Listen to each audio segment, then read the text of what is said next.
قضية النهاردة جملة واحدة قالتها الضحية قبل موتها بشهر ونص. الجملة دي لو كانت اتاخدت ساعتها بجد كان من الممكن انها تنقذ حياتها. زوج عنيف وتهديد مستمر وام بتتحكم في كل تفصيلة، وفي الاخر بنت شابة تخرج من بيت جوزها وهي ملفوفة في ملاية. هل اللي حصل ده كان حادثة ولا جريمة متكاملة الاركان؟ تعالوا بينا نسمع قصة كريمة ونفهم الحكاية من اولها. يلا بينا نبدأ، بس قبل ما نبدأ عايزك تصلي على النبي عليه افضل الصلاة والسلام وتذكر الله وتقول لا اله الا الله. انا محمود طارق وده برنامج الحكاية ببساطة.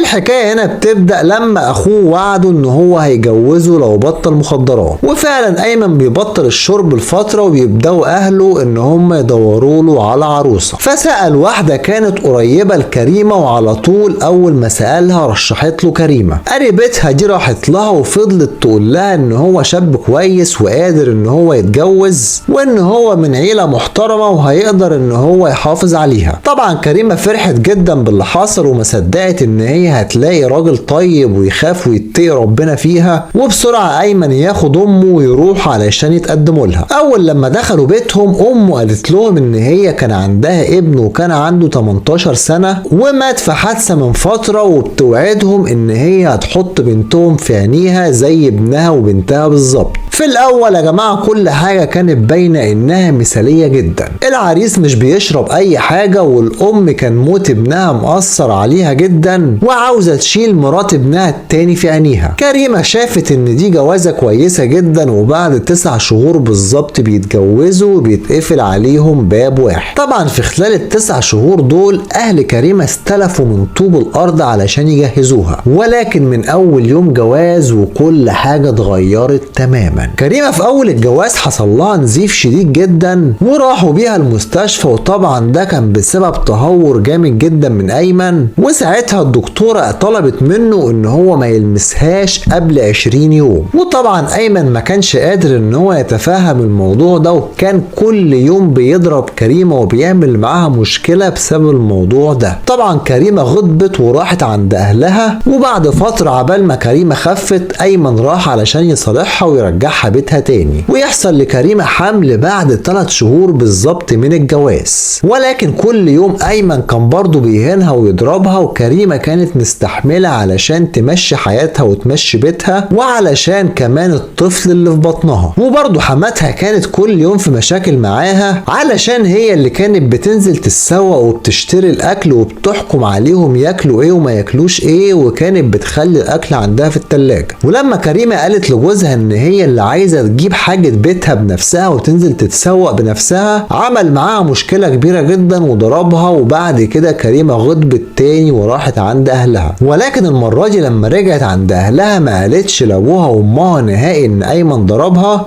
ولكن حكت لخالتها وقالت لها ان هي لو رجعت تاني البيت هترجع لهم بعد كده مقتولة. الجملة دي قالتها بالظبط قبل 1.5 شهر من وفاتها، لانه كان دايما بيهددها ان هو هيرميها من البلكونة. ولكن للاسف بعد ما ايمن راح علشان يصالحها تاني برضه رجعوها لبيت جوزها للمرة التانية. بعد ما رجعت البيت برضه الحال فضل زي ما هو عليه، كل يوم في خناق ومشاكل. وفي يوم من الايام فضل يضربها جامد جامد لحد ما الصوت كان مسمع للجيران وصوتهم كان عالي جدا، وفجأة الصوت اتقطع مرة واحدة ومبقاش حد سامع عنهم اي حاجة. وبعد شوية الجيران لقوه نازل بسرعة من الشقة وبيجيب توك توك وبيحاول ان هو يحط كريمة فيه، ولكن حصل ذعر في المنطقة والجيران صوتت وبسرعة ياخد كريمة ويطلع بيها على الشقة تاني. بعد شوية خالته راحت جابت دكتورة علشان يجي يبص على كريمة، ولما جه ووصل قال لهم ان هي ماتت. وطبعا لما سألوه ماتت من ايه يا دكتور، قال لهم ان هي ماتت بسبب هبوط حاد في الدورة الدموية، ولكن هو قال كده قدامهم علشان كان خايف ان هم يعملوا فيه حاجة او يموتوه هو كمان. ولما طلبوا منه تقرير بالكلام ده طلب منهم ان هم ينزلوا معاه ويروحوا معاه المستشفى علشان يديهم تقرير. واول لما نزلوا من الشقة وبقوا في الشارع قعد يزعق لهم بصوت عالي جدا جدا ويقول لهم ان هم اللي موتوها من كتر الضرب. وفي الوقت ده حد من الجيران بلغ اهل كريمه وقال لهم يجوا بسرعه لان بنتهم قطع النفس وجوزها كان بيضربها. طبعا اهل كريمه جم بسرعه، واول لما وصلوا البيت قابلوا حماتها في وشهم، راحوا جايين ضاربينها وراحوا جايين طالعين بسرعه على شقتها. واول ما دخلوا الشقه لقوها نايمه على السرير وكان على وشها اثار كدمات وجسمها كله فيه كدمات رهيبه جدا. طبعا ساعتها ايمن وامه ما كانوش في البيت وبسرعه بيطلبوا المركز علشان ييجوا يعاينوا الواقعه. طبعا طلبوا الاسعاف، ولما الشرطه جات خدوا الجثه وطلعوها على المستشفى علشان يسلموها للطب الشرعي ويعرفوا السبب الاساسي في وفاتها. ولما اهلها راحوا المركز علشان يعملوا المحضر لقوا حماتها هناك في المركز هي اللي بتعمل فيهم محضر ان هم اتهجموا عليها في البيت وكسروه عليها. ولما سالوا حماتها ايه اللي حصل قالت لهم ان هي كانت في السوق وبتشتري لهم حاجات، ولما رجعت من السوق لقتها كانت بتمسح السلم واتزحلقت ووقعت من على السلم. وقعدت تقول لهم ان جوزها ما كانش مخليها اي حاجه وان على طول كان بيديها فلوس وبيجيب لها اكل وبيجيب لها كفته وبيجيب لها كل اللي هي نفسها فيه. وبعد كده بتطلع نتيجه الطب الشرعي وبتثبت ان ايمن جوزها هو القاتل، وان كان في ضربات قويه جدا بالخرطوم على دماغها وكان بيضربها بعنف جدا في صدرها لحد ما طلع فيه شرخ في عظمه القفص الصدري. وطبعا العيب على اهل كريمه ان هم وافقوا ان هم يرجعوا بنتهم تاني لواحد زي ده بعد كل اللي عملوا معاها. وطبعا القضيه لسه ماشيه واحنا بنطالب بالقصاص العادل لكريمه وان يتطبق على ايمن اقصى العقوبه اللي ممكن تتخيلوها. ربنا يا رب يرحمها ويصبر اهلها ويبعد عنا وعنكم كل شر. ولحد هنا بيكون فيديو النهارده خلص.